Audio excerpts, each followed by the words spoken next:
वैज्ञानिकों ने कई थ्योरी दी और कहा कि ब्रह्मांड में सबसे तेज चीज लाइट है। लेकिन क्या आपने सोचा है कि ये सारी बातें सच है या फिर झूठ? मैं आपको ऐसी चीजों के बारे में बताने वाला हूँ जो कि लाइट से भी तेज है, इसलिए वीडियो अंत तक जरूर देखिएगा।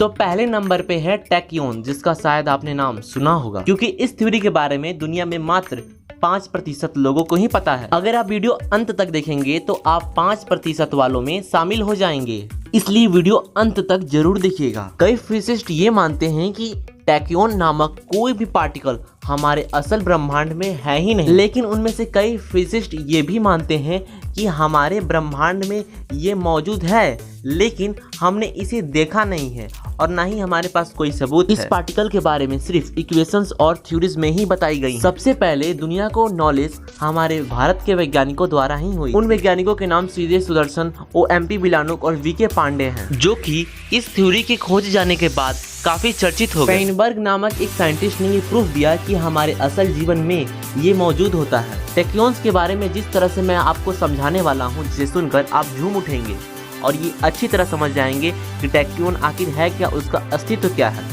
तो चलिए हम थ्योरी ऑफ रिलेटिविटी के जरिए समझने की कोशिश करते हैं। थ्योरी ऑफ रिलेटिविटी ने इसे 3 प्रॉपर्टी के द्वारा हमारी दुनिया के सामने प्रस्तुत किया। थ्योरी ऑफ रिलेटिविटी को समझने से पहले आप वीडियो को लाइक और चैनल को सब्सक्राइब करके बेल आइकन ऑन कर लीजिए।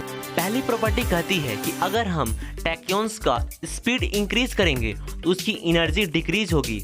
अगर हम इसे समझने वाली भाषा से समझें, अगर आप कोई काम करते हैं या फिर आप दौड़ते हैं तो आप थक जाते हैं और आपकी एनर्जी डिक्रीज हो जाती है। कुछ उसी प्रकार टैक्योन्स में भी होता है। दूसरी प्रॉपर्टी को समझने से पहले आपको लुक्सोन्स और ब्रैडियंस के बारे में समझना पड़ेगा। लुक्सोन्स जो कि लाइट की स्पीड से तेज होता है और ब्रैडियंस जो कि लाइट की स्पीड से धीमा होता है। लुक्सोन्स बहुत कम होता है और ब्रैडियंस बहुत ही ज्यादा होता है। दूसरी प्रॉपर्टी कहती है कि अगर कोई ऑब्जेक्ट लाइट की स्पीड से तेज है तो वो तेज ही रहेगी।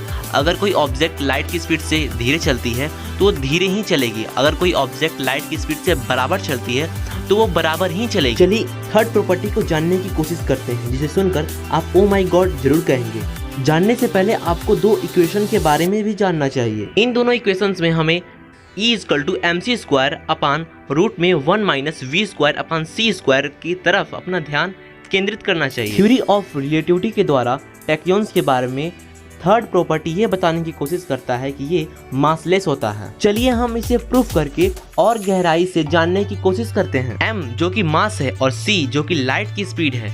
लाइट की स्पीड 3 × 10⁸ मीटर पर सेकेंड के हिसाब से होती है। और लास्ट v जो रिलेटेड है वेलोसिटी, यानी टैक्योन्स की वेलोसिटी कितनी है। टैक्योन्स में हर हाल में v² c² 1 से ज्यादा ही होता है।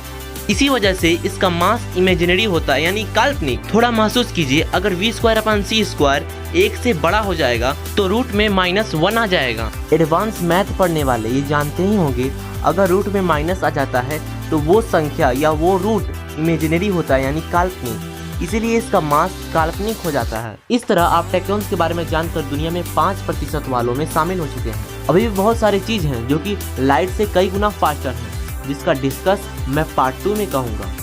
अगर आप टैक्योन्स के बारे में अच्छी तरह जान चुके हैं तो लाइक कर दीजिएगा और चैनल को सब्सक्राइब करके बेल आइकन ऑन कर लीजिएगा, ताकि हमारे आने वाली हर एक वीडियो आप तक सबसे पहले पहुँचे। जय पृथ्वी माता।